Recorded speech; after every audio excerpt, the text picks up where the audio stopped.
ॐ श्री गणेशाय नमः। अथ श्री सर्वारिष्ट निवारण स्तोत्र। ॐ गणपतये नमः।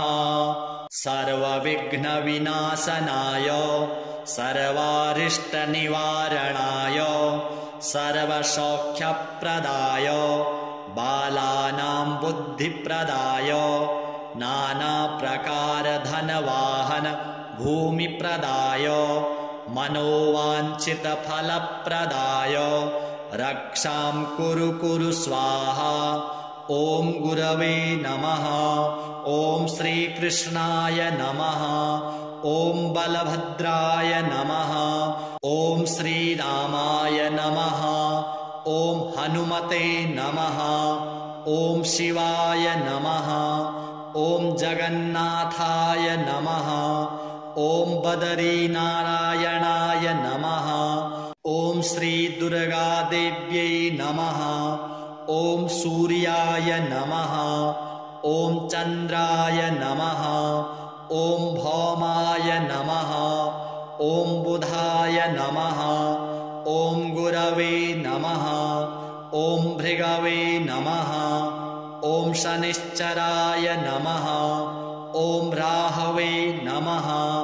ॐ पुच्छानयकाय नमः। ॐ नवग्रह रक्षा कुरु नमः। ॐ मन्येवरं हरिहरादय एव दृष्ट्वा दृष्टेषु एषु हृदयस्थं त्वयन्तोषमेति विवीक्षते न भवता भुवि येन नान्यकश्चिन्मनो हरति नाथ भवान्तरेऽपि। ॐ नमो मणिभद्रे जय विजय पराजिते भद्रे लभ्यं कुरु स्वाहा। ॐ भूर्भुवः स्वः तत्सवितुर्वरेण्यं भर्गो देवस्य धीमहि धियो यो नः प्रचोदयात्। सर्वविघ्नं शान्तं कुरु स्वाहा।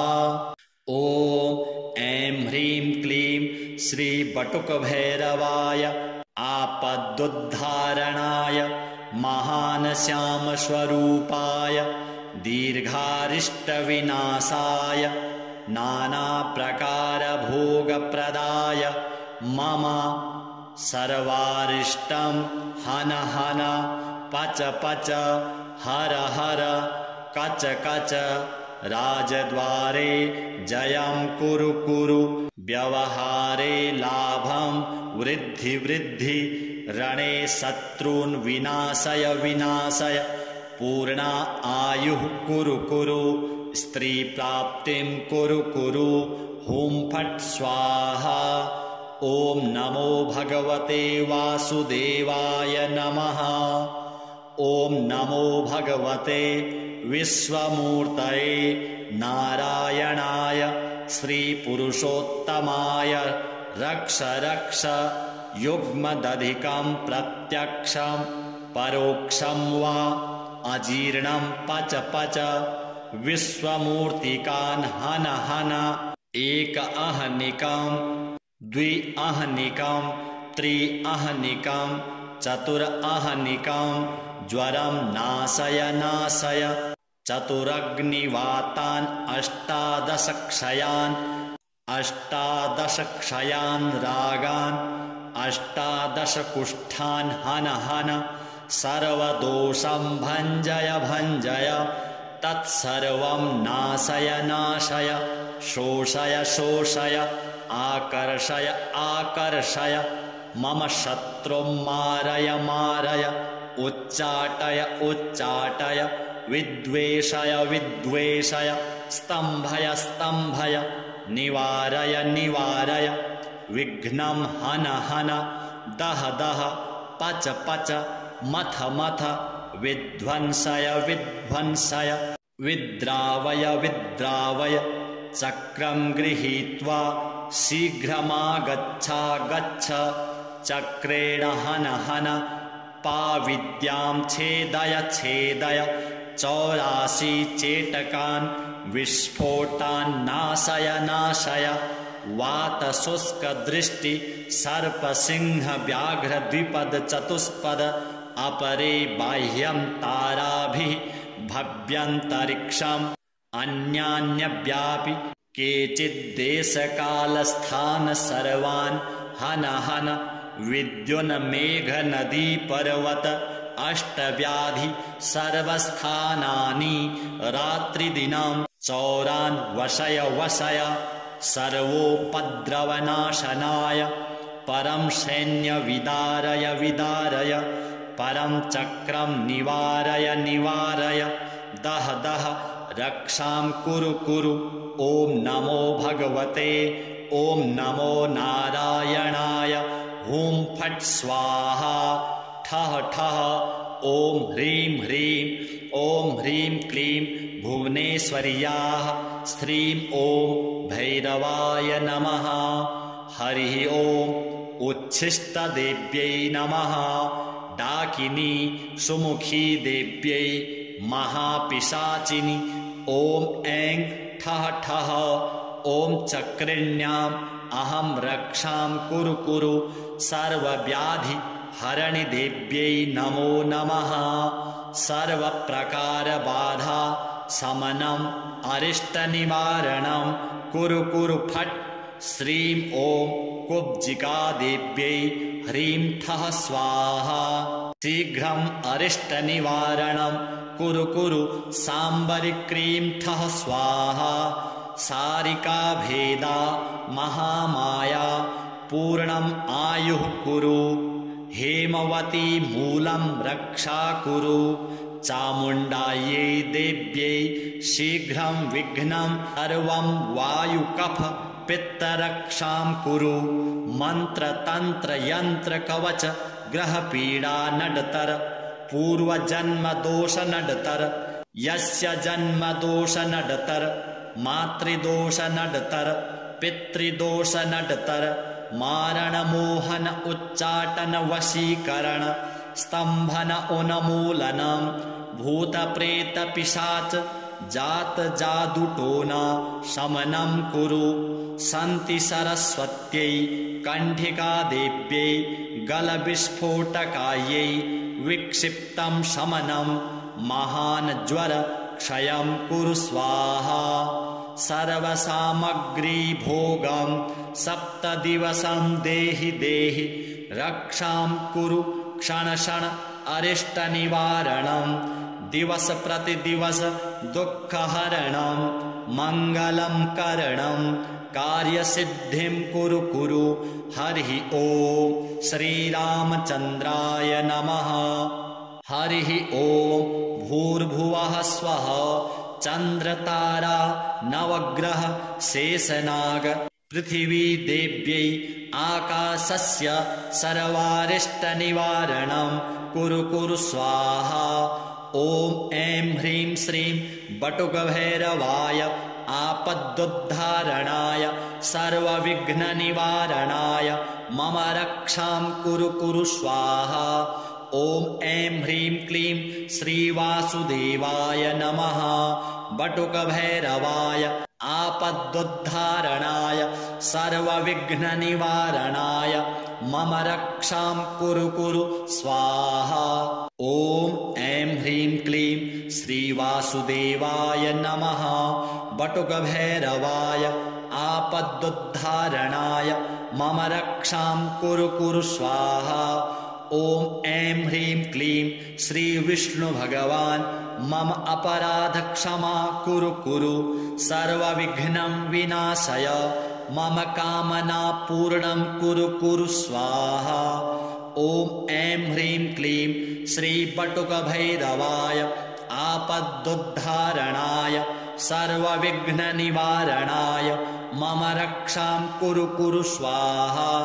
ॐ ऐं ह्रीं क्लीं श्रीं ॐ श्री दुर्गा देवी रुद्राणी सहिता रुद्रदेवता कालभैरव सह बटुकभैरवाय हनुमान सह मकरध्वजाय आपदुद्धारणाय मम सर्वदोषक्षमाय कुरु कुरु सकलविघ्नविनाशनाय मम शुभमाङ्गलिककार्यसिद्धिं कुरु कुरु स्वाहा।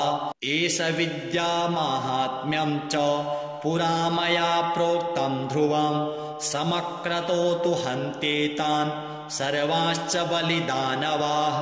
यः पुमान् पठते नित्यम् एतत् स्तोत्रं नित्यात्मना तस्य सर्वान् हि सन्ति यत्र दृष्टिगतं विषम् अन्यदृष्टिविषं चैव न देयं संक्रमे ध्रुवम् संग्रामे धारयेत्यम्बे उत्पाता च विसंशयः सौभाग्यं जायते तस्य परमं नात्र संशयः द्रुतं सद्यं जयस्तस्य विघ्नस्तस्य न जायते किमत्र बहुनोक्तेन सर्वसौभाग्यसम्पदा लभते नात्र सन्देहो नान्यथा वचनं भवेत् गृहीतो यदि वा यत्नं बालानां विविधैरपि शीतं समुष्णतां याति उष्णः शीतमयो भवेत् नान्यथा श्रुत विद्या पठति कथितं मया भोजपत्रे लिखित यन्त्रं गोरोचनमयेन च इमां विद्यां शिरो बद्ध्वा सर्वरक्षा करोतु मे पुरुषस्याथवा नारी हस्ते बद्ध्वा विचक्षणः विद्रवन्ति प्रणश्यन्ति धर्मस्तिष्ठति नित्यशः सर्वशत्रुरधो यान्ति शीघ्रं ते च पलायनम्। श्रीसाम्ब सदाशिवार्पणमस्तु। ॐ गङ्गणपतये नमः। सर्वविघ्नविनाशनाय सर्वारिष्टनिवारणाय सर्वसौख्यप्रदाय बालानां बुद्धिप्रदाय नानाप्रकारधनवाहन भूमिप्रदाय मनोवाञ्छितफलप्रदाय रक्षां कुरु कुरु स्वाहा। ॐ गुरवे नमः। ॐ श्रीकृष्णाय नमः। ॐ बलभद्राय नमः। ॐ श्रीरामाय नमः। ॐ हनुमते नमः। ॐ शिवाय नमः। ॐ जगन्नाथाय नमः। ॐ बदरीनारायणाय नमः। ॐ श्रीदुर्गादेव्यै नमः। ॐ सूर्याय नमः। ॐ चन्द्राय नमः। ॐ भौमाय नमः। ॐ बुधाय नमः। ॐ गुरवे नमः। ॐ भृगवे नमः। ॐ शनिश्चराय नमः। ॐ राहवे नमः। ॐ पुच्छानयकाय नमः। ॐ नवग्रह रक्षा कुरु कुरु नमः। ॐ मन्येवरं हरिहरादय एव दृष्ट्वा दृष्टेषु एषु हृदयस्थं त्वयन्तोषमेति विवीक्षते न भवता भुवि येन नान्यकश्चिन्मनो हरति नाथ भवान्तरेऽपि। ॐ नमो मणिभद्रे जय विजय पराजिते भद्रे लभ्यं कुरु कुरु स्वाहा। ॐ भूर्भुवः स्वः तत्सवितुर्वरेण्यं भर्गो देवस्य धीमहि धियो यो नः प्रचोदयात्। सर्वविघ्नं शान्तं कुरु कुरु स्वाहा।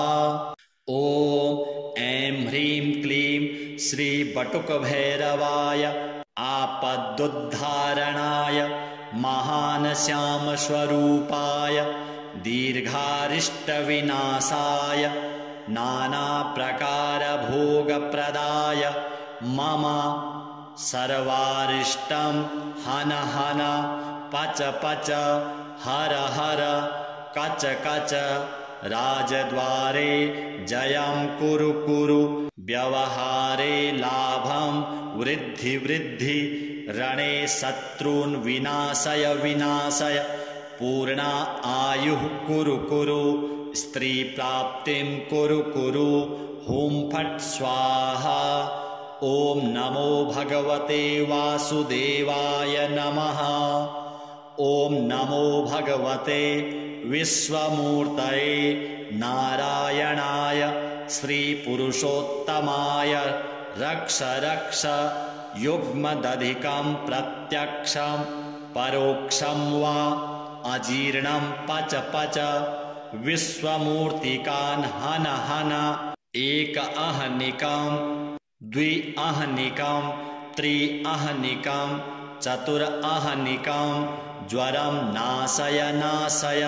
चतुरग्निवातान् अष्टादश क्षयान् रागान् अष्टादश कुष्ठान् हन हन। सर्वदोषं भञ्जय भञ्जय तत्सर्वं नाशय नाशय। शोषय शोषय आकर्षय आकर्षय। मम शत्रुं मारय मारय उच्चाटय उच्चाटय। विद्वेषय विद्वेषय स्तम्भय स्तम्भय। निवारय निवारय विघ्नं हन हन। दह दह पच पच मथ मथ। विध्वंसय विध्वंसय विद्रावय विद्रावय। चक्रं गृहीत्वा शीघ्रमागच्छागच्छ।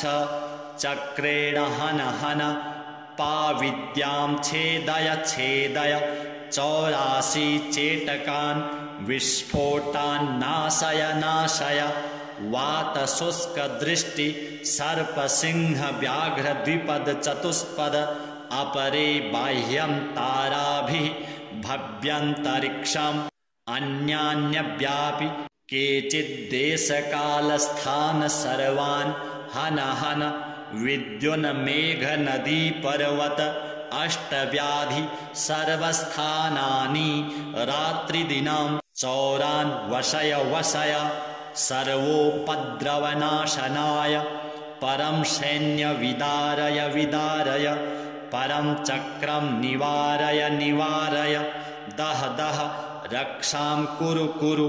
ॐ नमो भगवते ॐ नमो नारायणाय। हुं फट् स्वाहा। ठः ठः ॐ ह्रीं ह्रीं ॐ ह्रीं क्लीं भुवनेश्वर्याः।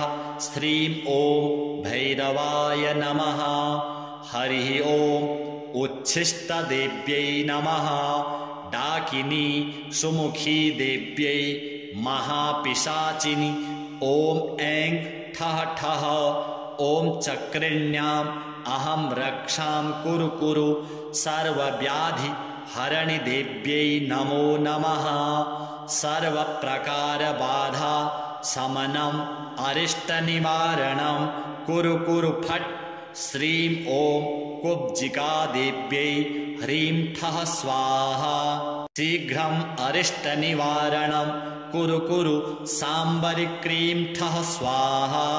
सारिका भेदा महामाया पूर्णम् आयुः कुरु। हेमवती मूलं रक्षा कुरु। चामुण्डायै देव्यै शीघ्रं विघ्नं सर्वं वायुकफ पित्तरक्षां कुरु। मन्त्रतन्त्र यन्त्र कवच ग्रहपीडा नडतर। पूर्वजन्मदोष नडतर। यस्य जन्मदोष नडतर। मातृदोष नडतर। पितृदोष नडतर। मारणमोहन उच्चाटन वशीकरण स्तम्भन उन्मूलनं।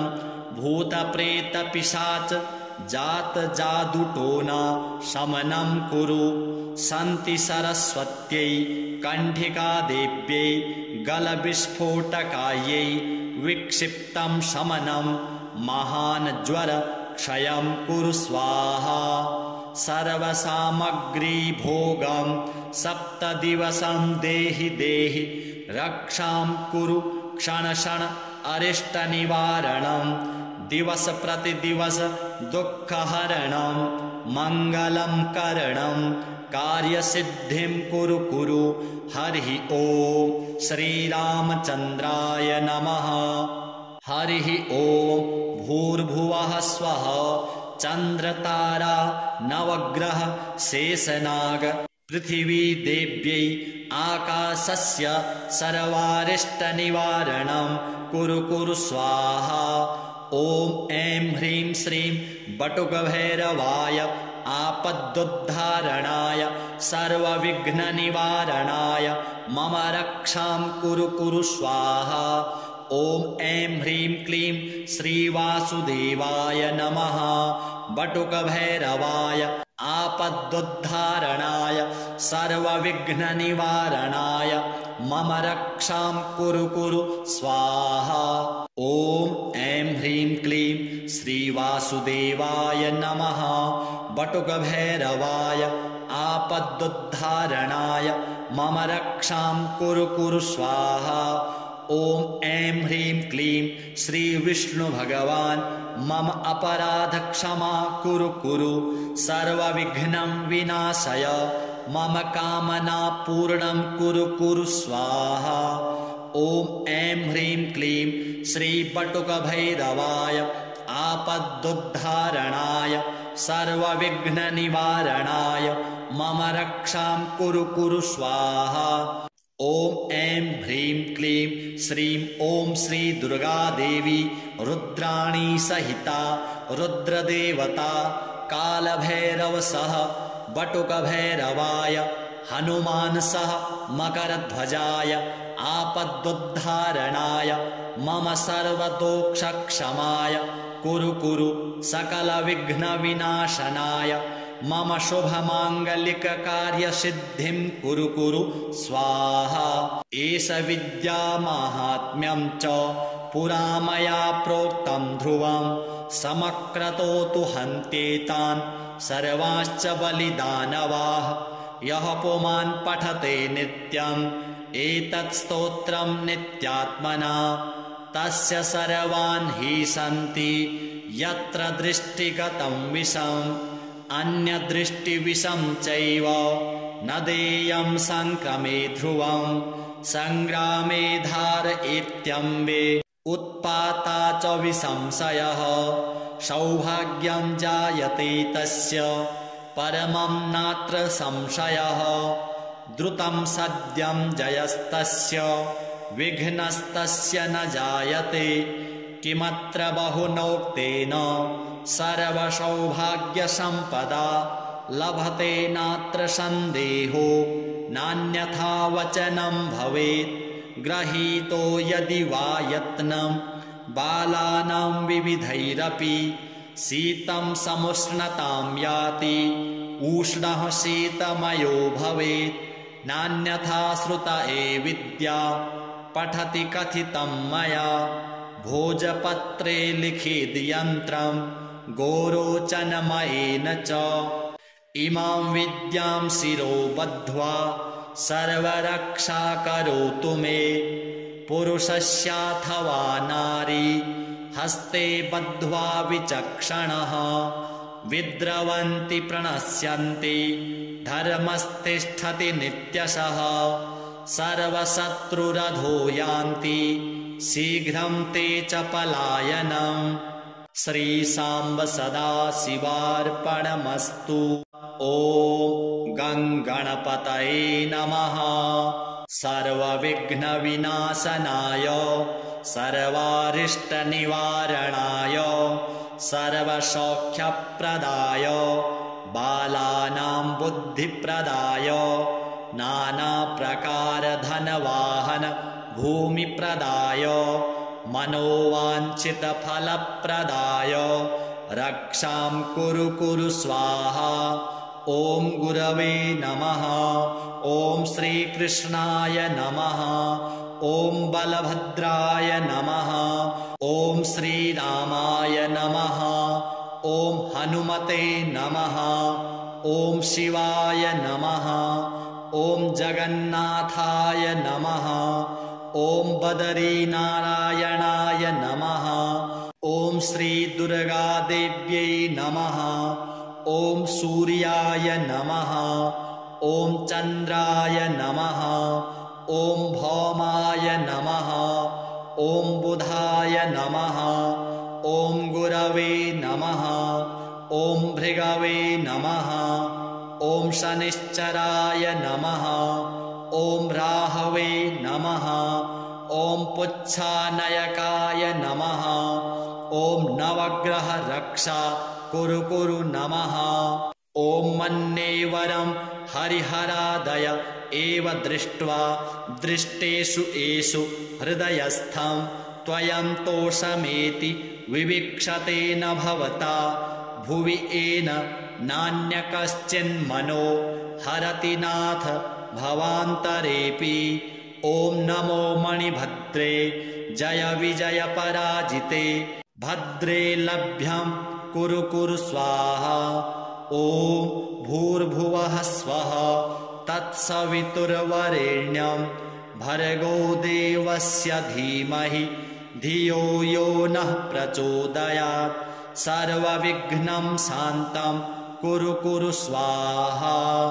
ॐ ऐं ह्रीं क्लीं श्रीबटुकभैरवाय आपदुद्धारणाय महानश्यामस्वरूपाय दीर्घारिष्टविनाशाय नानाप्रकारभोगप्रदाय मम सर्वारिष्टं हन हन पच पच हर हर कच कच राजद्वारे जयं कुरु कुरु व्यवहारे लाभं वृद्धि वृद्धि रणे शत्रून् विनाशय विनाशय पूर्णा आयुः कुरु कुरु स्त्रीप्राप्तिं कुरु कुरु हुं फट् स्वाहा।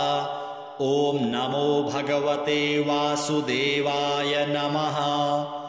ॐ नमो भगवते विश्वमूर्तये नारायणाय श्रीपुरुषोत्तमाय रक्ष रक्ष युग्मदधिकं प्रत्यक्षं परोक्षं वा अजीर्णं पच पच विश्वमूर्तिकान् हन हन एक अहनिकं द्वि अहनिकं त्रि अहनिकं चतुर अहनिकं ज्वरं नाशय नाशय चतुरग्निवातान् अष्टादश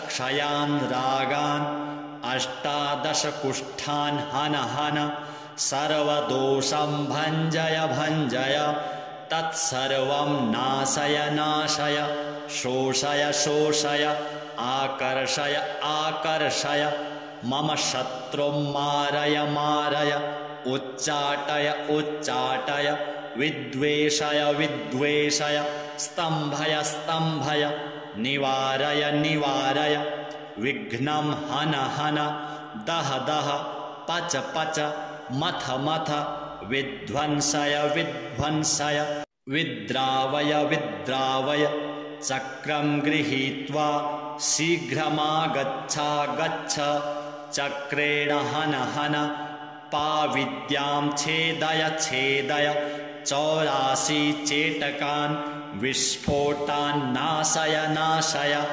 वातशुष्कदृष्टि सर्पसिंह व्याघ्र द्विपद चतुष्पद अपरे बाह्यं ताराभिः भव्यन्तरिक्षम् अन्यान्यव्यापि केचिद्देशकालस्थान सर्वान् हन हन विद्युन्मेघनदी पर्वत अष्टव्याधि सर्वस्थानानि रात्रिदिनां चौरान् वशय वशय सर्वोपद्रवनाशनाय परं सैन्य विदारय विदारय परं चक्रं निवारय निवारय दह दह रक्षां कुरु कुरु।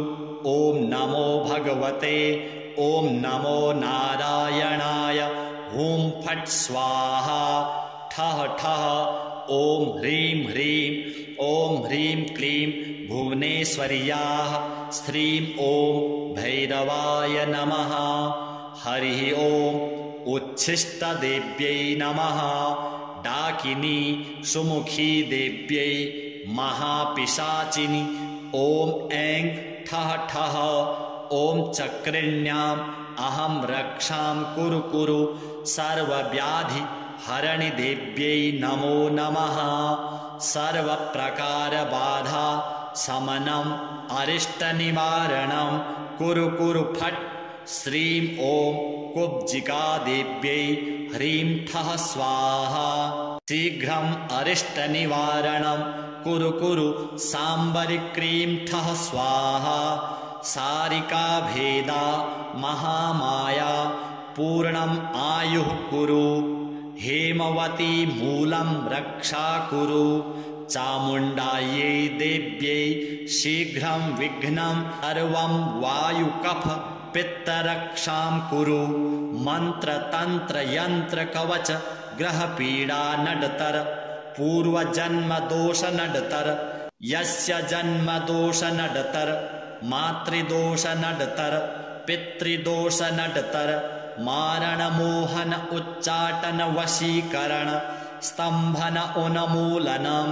भूतप्रेत पिशाच जात जादुटोन शमनं कुरु सन्ति सरस्वत्यै कण्ठिकादेव्यै गलविस्फोटकायै विक्षिप्तं शमनं महान् ज्वर क्षयं कुरु स्वाहा सर्वसामग्री भोगं 7 दिवसं देहि देहि रक्षां कुरु क्षण क्षण अरिष्टनिवारणं दिवस प्रतिदिवस दुःखहरणं मङ्गलं करणं कार्यसिद्धिं कुरु कुरु हरिः ॐ श्रीरामचन्द्राय नमः हरिः ॐ भूर्भुवः स्वः चन्द्रतारा नवग्रह शेषनाग पृथिवी देव्यै आकाशस्य सर्वारिष्टनिवारणं कुरु कुरु स्वाहा ॐ ऐं ह्रीं श्रीं बटुकभैरवाय आपदुद्धारणाय सर्वविघ्ननिवारणाय मम रक्षां कुरु कुरु स्वाहा ॐ ऐं ह्रीं क्लीं श्रीवासुदेवाय नमः बटुकभैरवाय आपदुद्धारणाय सर्वविघ्ननिवारणाय मम रक्षां कुरु कुरु स्वाहा ॐ ऐं ह्रीं क्लीं श्रीवासुदेवाय नमः बटुकभैरवाय आपदुद्धारणाय मम रक्षां कुरु कुरु स्वाहा ॐ ऐं ह्रीं क्लीं श्रीविष्णुभगवान् मम अपराधक्षमा कुरु कुरु सर्वविघ्नं विनाशय मम कामना पूर्णं कुरु कुरु स्वाहा ॐ ऐं ह्रीं क्लीं श्रीबटुकभैरवाय आपदुद्धारणाय सर्वविघ्ननिवारणाय मम रक्षां कुरु कुरु स्वाहा ॐ ऐं ह्रीं क्लीं श्रीं ॐ श्री दुर्गादेवी रुद्राणी सहिता रुद्रदेवता कालभैरव सह बटुकभैरवाय हनुमान सह मकरध्वजाय आपदुद्धारणाय मम सर्वदोषक्षमाय कुरु कुरु सकलविघ्नविनाशनाय मम शुभमाङ्गलिककार्यसिद्धिं कुरु कुरु स्वाहा एष विद्यामाहात्म्यं च पुरा मया प्रोक्तं ध्रुवं समक्रतोतु हन्त्येतान् सर्वांश्च बलिदानवाः यः पुमान् पठते नित्यम् एतत् स्तोत्रं नित्यात्मना तस्य सर्वान् हि सन्ति यत्र दृष्टिगतं विषम् अन्यदृष्टिविषं चैव न देयं संक्रमे ध्रुवं संग्रामे धारयेत्यम्बे उत्पाता च विसंशयः सौभाग्यं जायते तस्य परमं नात्र संशयः द्रुतं सद्यं जयस्तस्य विघ्नस्तस्य न जायते किमत्र बहुनोक्तेन सर्वसौभाग्यसम्पदा लभते नात्र सन्देहो नान्यथा वचनं भवेत् गृहीतो यदि वा यत्नं बालानां विविधैरपि शीतं समुष्णतां याति उष्णः शीतमयो भवेत् नान्यथा श्रुता विद्या पठति कथितं मया भोजपत्रे लिखिद्यन्त्रं गोरोचनमयेन च इमां विद्यां शिरो बद्ध्वा सर्वरक्षा करोतु मे पुरुषस्याथवा नारी हस्ते बद्ध्वा विचक्षणः विद्रवन्ति प्रणश्यन्ति धर्मस्तिष्ठति नित्यशः सर्वशत्रुरधो यान्ति शीघ्रं ते च पलायनम्। श्रीसाम्ब सदाशिवार्पणमस्तु।